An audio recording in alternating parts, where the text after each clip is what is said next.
Our first reading comes today from 1 Corinthians, the 2nd chapter.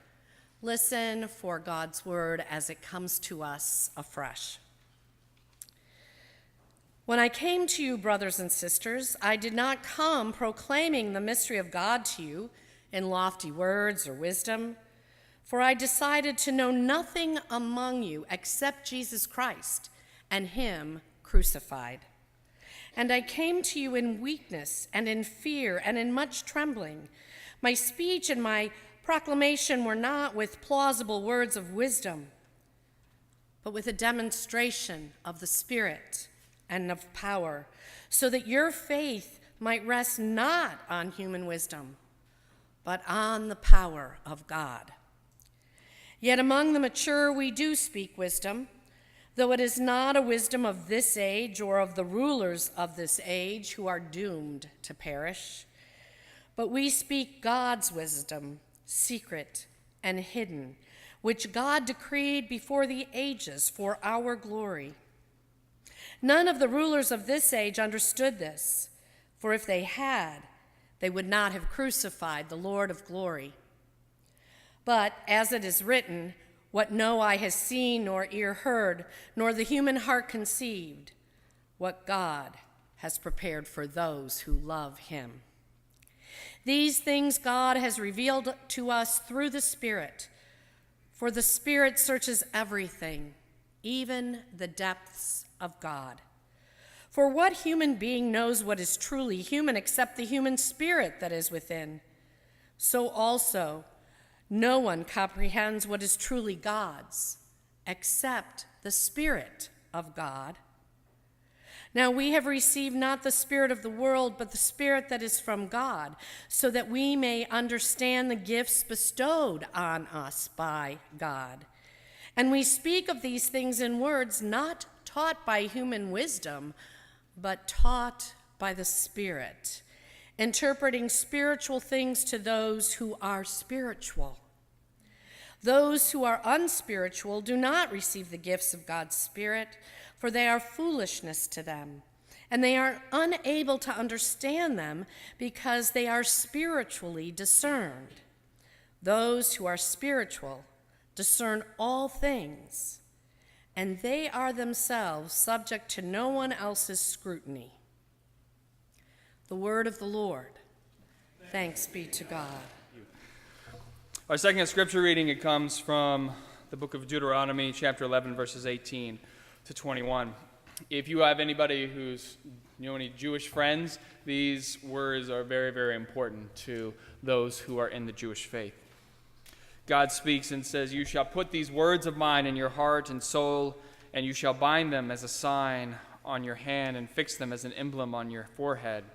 Teach them to your children, talking about them when you are at home and when you are away and when you lie down and when you rise.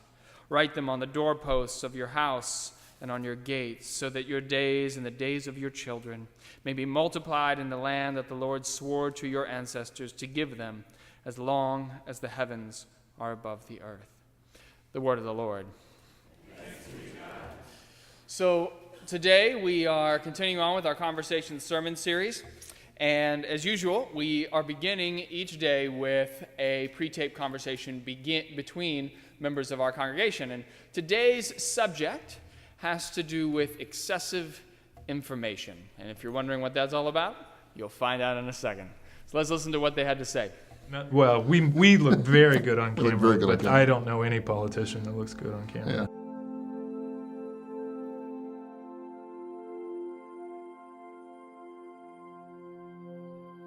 I don't know, I immediately took that to an academic thing and thought, good information comes from proper sources and bad information comes from Wikipedia. I don't know. With the internet and access to everything, you're researching, you're looking at this and this and this, and you can get so much conflicting information that is overwhelming. You have to know your sources, and really that's just from experience over time, getting information from various places. And you can learn from experience who's giving you good information and who's giving you bad, because there's a lot of misinformation out there in the world today.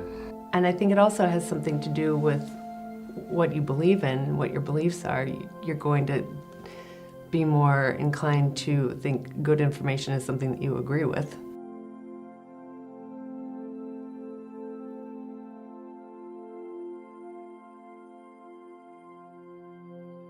I mean, if you really look at it, if you're inundated with a bunch of information, break it down into smaller bits, and 3/4 of it will just go away in that aspect, so now you're dealing with less of it. It all depends on the situation. Well, I definitely weigh out the good and the bad, and I make lists, and then you do the pros and cons of each decision. Yeah, you kind of almost have to sometimes get away Yeah. from the noise Yeah. and find a place of calm where you can really just think about what's coming at you and how to react to it. And Yeah, can you imagine trying to watch Fox News, CNN, Money Talk, and something all at the same time? I do. Well, that's what it sounded like you did. Yeah.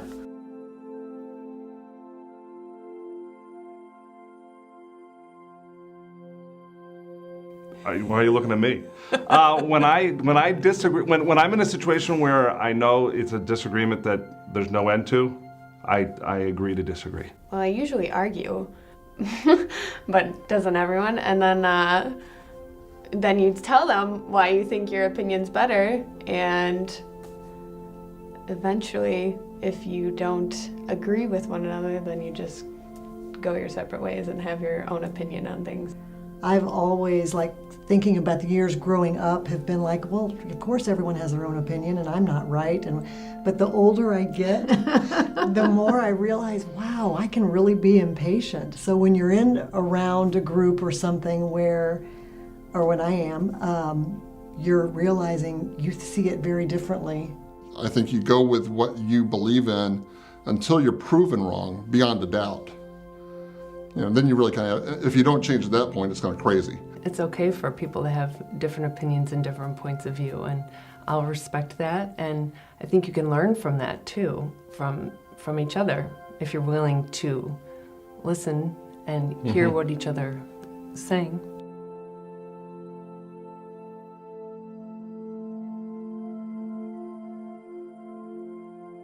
To some point, it's kind of validation of what we think. If we're with people who are like minds or think the same way or hold the same views or whatever, it kind of validates our own ideas and views.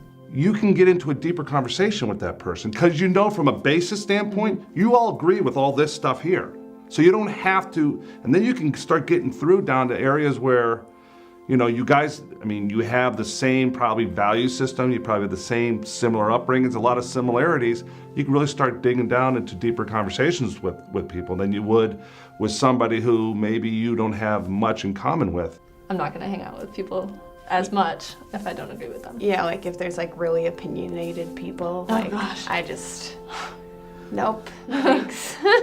Because then it's just too much effort to even be pleasant. Yeah. It's not pleasant.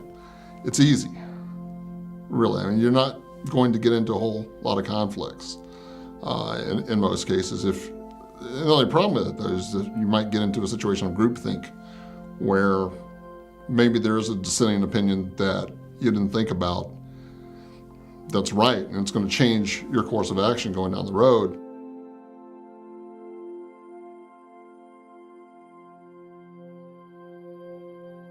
I think patience is pretty important when you're dealing with people who might not be thinking the same way as you. You have to be able to not get angry at them if the time isn't right to be angry at them, and hear them out. Because of that, you definitely can't gain any authority in a situation if you don't let the other person say their side.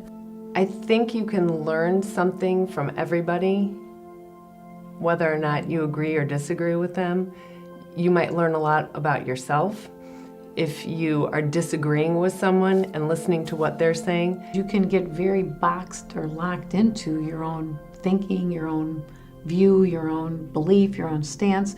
And, there's a whole lot of different out there. And we need to be open and willing to at least think about it, to experience it, to question it, to say, hey, there's maybe a different way of looking at this. My grandfather told me, He always used to say, when somebody disagrees with you, he'll say, sometimes you just got to feel sorry for that person.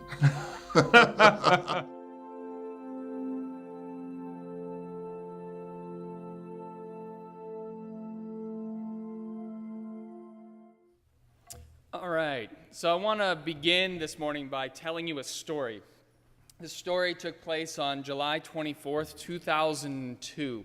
The United States military, they were holding a war game, a military exercise, where they were going to pit some of the older technology, the Vietnam-era technology, against their new computer-driven technology that they had been using across all branches of the military. This was known as Millennium Challenge 2002, or MCO2. The hope was to show how all the branches of the military could work together in unison at one time, whereas classically, throughout the last 2 centuries, they had worked independently of one another. The combatants in this particular simulation was the United States, otherwise known as Blue. I'm going to refer to them as Blue Team, and an unknown enemy in the Middle East that was called Red. I'm going to refer to them as Red Team. Now, parts of this simulation would take place in the real world, and other parts of this simulation would be done via a computer system. The Red Team had very little technology at their disposal, and they were headed up by one person, retired Marine Corps Lieutenant General Paul K. Van Riper. Van Riper had been very active during the Vietnam War, and he is well versed in the traditional aspects of warfare. The Blue Team, by contrast, had a very, very different approach. First of all, they had all of the high leaders of all of these different branches of the military. They were together in one room, and they were working together via this new computer technology.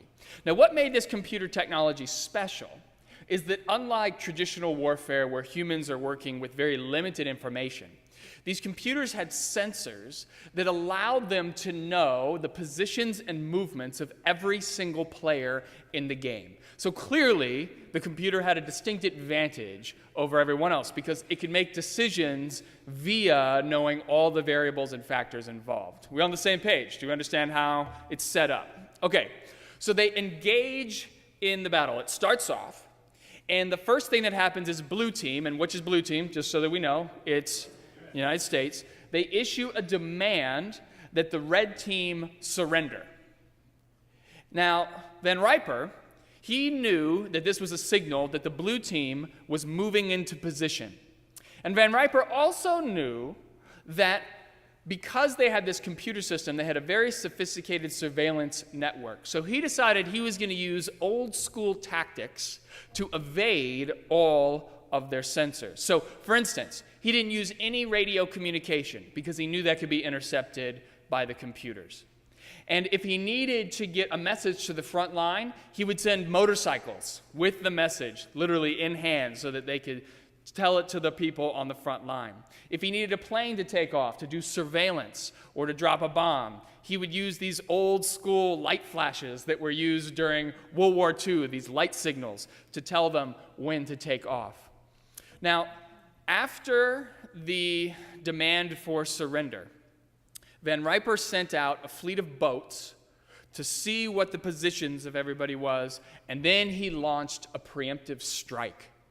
With a series of cruise missiles, he started attacking all of their warships, and in a very short period of time, he destroyed 16 of them. He destroyed 1 aircraft carrier, 10 cruisers, and 5 of 6 amphibious ships. If this had been a real war, more than 20,000 personnel, military personnel, would have been killed in this initial attack. But Van Riper, he wasn't done yet. He decided that he was going to go after the Blue Team's Navy at that point.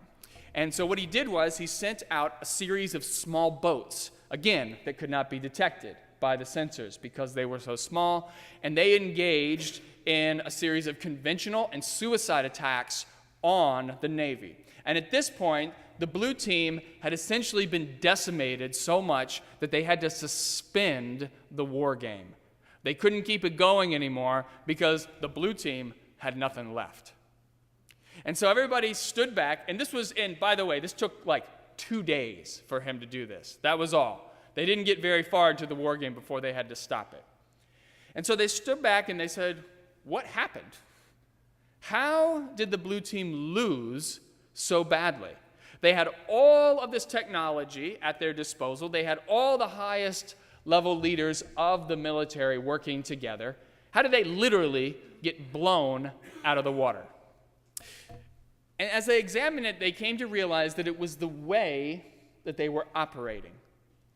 You see, they were in this command control room, and they were dependent upon this computer that was taking in all of this information, processing it, and coming up with all the various permutations of what could possibly happen.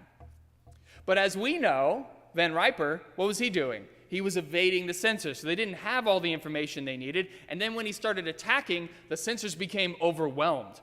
And they were so slow because they couldn't get all this information. All of a sudden it was coming at them, and they couldn't make a quick decision to fight back. So the red team, even though they were working with far less information, they were able to win this exercise because they were depending on Van Riper's instinct, as opposed to a computer system that had all the factors and variables involved. And I find that to be very interesting, don't you? Because you would think that the computer, given that it has all the information, that they would be able to make better decisions. But in fact, they were hindered by all of that information, to the point where they couldn't make a decision at all. And so the question that I want to examine today is, why is it, in certain circumstances, that human beings lack the ability to make good decisions when too much information is coming at us? Because it's counterintuitive, isn't it? I mean, haven't we all grown up being taught that a smart, intelligent, wise person is a person who has a lot of information? That if you have good information, that you can make good decisions? Isn't that something you've been taught your entire life? But at what point does too much information become debilitating? At what point does knowing all the permutations and all the variables prevent you from having forward progress? Something that's important for you to understand is that this is a very modern problem. When you look at our modern society, it's only in the last 100 years that we've come in to this situation. And what you have to realize is that until 100 years ago, in 1900, a single person could actually learn all of the information in a single field of study. Indeed, that was the very definition of a professional. A professional was someone who you went to and they knew every single bit of information in that field. And in the late 1700s, early 1800s, there were 3 professionals. There was a lawyer, a doctor, and a pastor. Those were your 3 professionals. Because if you went to a doctor, that doctor represented all known knowledge of medicine at the time. If you went to a lawyer, that lawyer could help you navigate anything that happened in the court system. And if you went to a pastor, that pastor should know the entire Bible, backwards and forwards, in Greek, Hebrew, and Latin. But a lot has changed since the 1800s. Would you agree? Do you all know who Buckminster Fuller is? Have you ever heard of him before? Okay, this service, we should have more people who know of him. Okay, so Buckminster Fuller. He was a systems analyst. He was an architect, an inventor, amazing man, and he came up with what is known as the knowledge doubling curve. The knowledge doubling curve is something that he determined when he was studying history. And what he came to realize was that when you looked at history, all the way up until about 1900, human knowledge seemed to double every 100 years. So it took about 100 years, and the whole of human knowledge would double over that century period. But then he did another look at it, and he realized that prior to World War II, human knowledge was doubling every 25 years. Today, human knowledge doubles every 13 months. Now that's interesting, isn't it? That's quick. And it's different. The growth rate is different depending on the field. So for instance, in nanotechnology, it doubles every 2 years. In medicine, it doubles every 18 months. IBM just put out a paper that said that based on the connectivity of the internet and how we share information right now, in a few decades, they estimate that there will be a doubling of human knowledge every 12 hours. Now, we can barely keep up with the information that we have now, let alone it doubling every 12 hours. There is just so much information and new knowledge that is out there right now that no one person can claim to have a grasp or an understanding of any one field.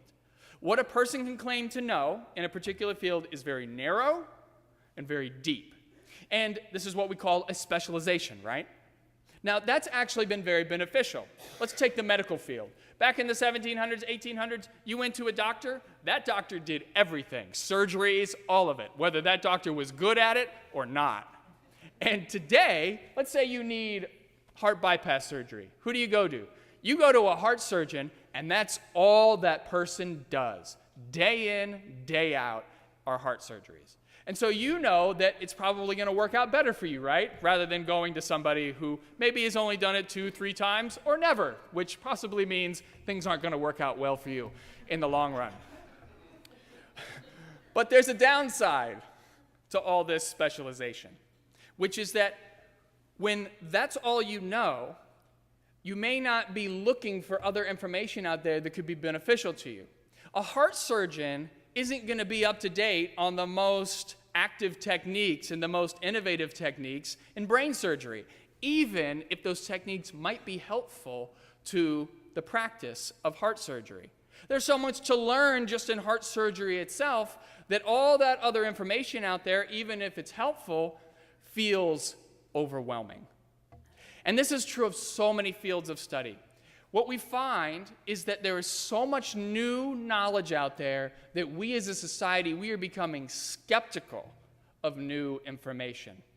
And one of our ways of coping with all of this information that's coming at us is that we tend to look for information that supports what we already believe to be true. You heard Liza Churchill talk about that, right? Liza said that if you think it's true, more than likely you're going to think, well, yeah, that's good information, right? Have you noticed how our society has been becoming much more polarized in their thinking as of late? People are starting to kind of do this, right? We used to be more in the center, now we're coming out. It's because of all of this information. Think about how it happens. New information tends to muddy the waters of what you already believe to be true. And it presents you with a lot of gray area, does it not? So in order to make things a lot less complicated, what we do is we tend to look for the simplest explanations that already support our fundamental ways of thinking. So when you look for new information, you're not looking for something to contradict what you already believe to be true. You're looking for something that's going to support what you already believe. Is that true? Of course it is. It is. It's the way we work.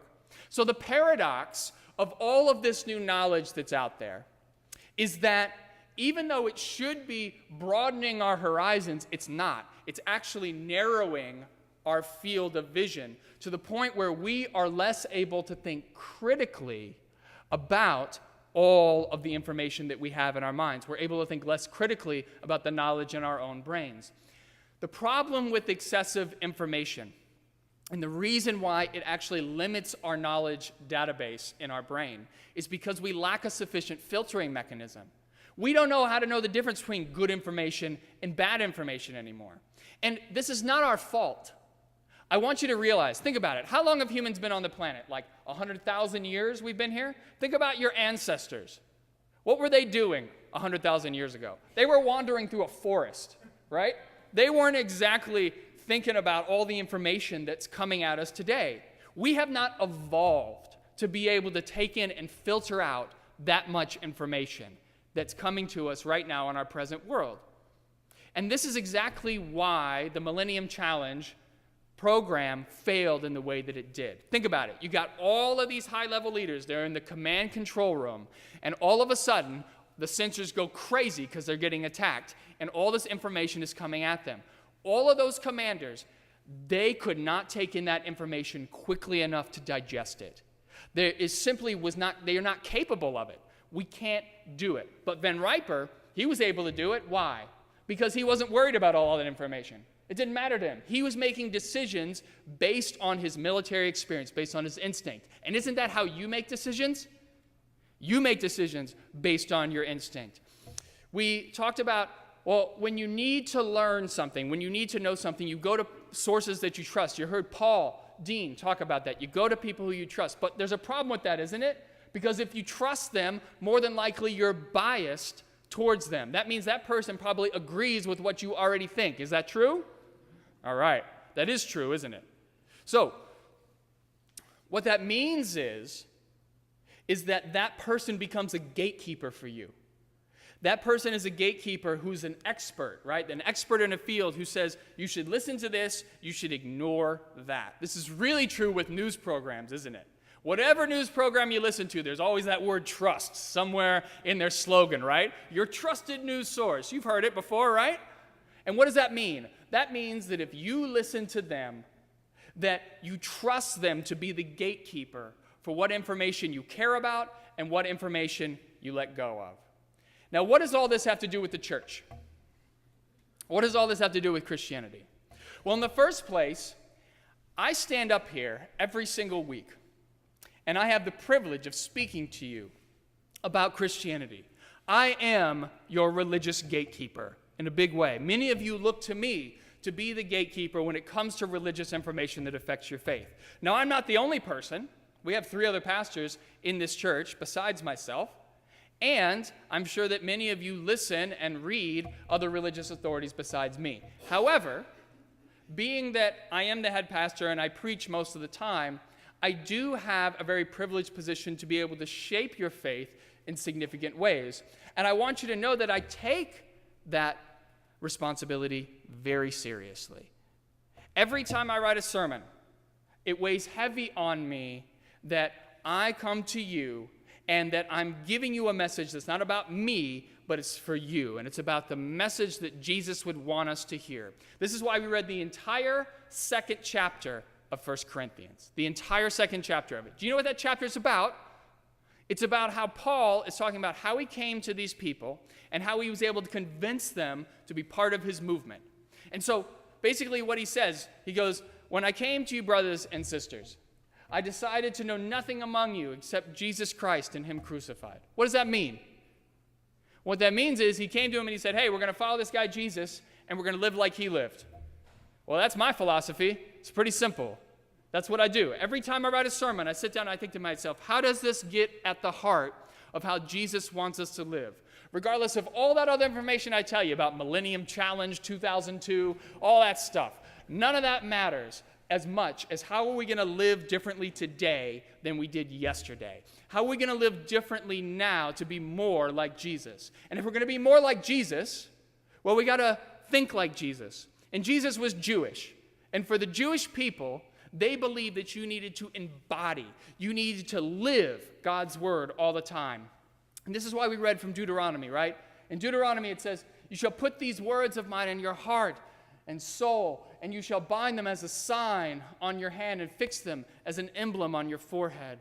In other words, you take Jesus' words and you keep them with you at all times, and you're always asking the question, what would Jesus have me do in this situation? How would Jesus expect me to act? Or, as Paul says in 1 Corinthians, how can we be of the same mind of Christ? I tell you all of this because A, I want you to know my philosophy. But B, even more important than that, you all know that I like to stir up conversation, right? That's important to me. If you're not talking about what I said in here after you leave, I did a really poor job that day. I love talking about things that are controversial. I love talking about things that will really stir up conversation because there's this whole new world of knowledge out there. And I think that that knowledge can really open us to look at our faith in different ways. I think that sometimes when we look at our faith, we can get into a position where we just want to get into a corner and say, hey, this is all I really want to care about, right? I just want to know the things that people have already told me. But that's not the way I like to do it. I like to give you new information, and sometimes you all react well to that, don't you? Sometimes you come up to me and you say, yeah, that was really good. That's exactly what I was thinking all this time. You all did that a lot on the afterlife sermon when I talked about near-death experiences. People were like, yeah, that was dead on. I liked that one. But then there's other times where you're like, no. Didn't like that one so much. Didn't agree with what you said. It doesn't line up with my fundamental way of thinking. And you know what? That's okay. I think that's a good thing. Because the fact is that I want to give you both experiences. If you walk away from here and you agree with everything I say, that's bad. Because what that means is that you're not thinking critically about the things that I'm talking about. Vice versa, if you disagree with everything I say, then we're kind of talking past each other, right? If we are going to avoid falling into the trap of being overwhelmed by too much excessive information, of getting into our corner and saying, hey, don't tell me anything that I don't already believe to be true, then we need to be exposed to different ways of thinking. And that's what we do in here. In your normal life, that is not going to happen. I'm just going to tell you that right now. Most of us are just going to look for the things that we already believe. My goal when you come in here is that you hear things that are going to really be different to what you think, and that will cause you to rethink the things that you've always believed to be true. I'm amazed how often I'm rethinking my understanding of God. You think as a pastor it'd be like nailed down, I'd be done, right? Like nothing more to it. But I look back 2 years ago, I thought about God totally differently now than I do today. It is always changing, always evolving into something new and different.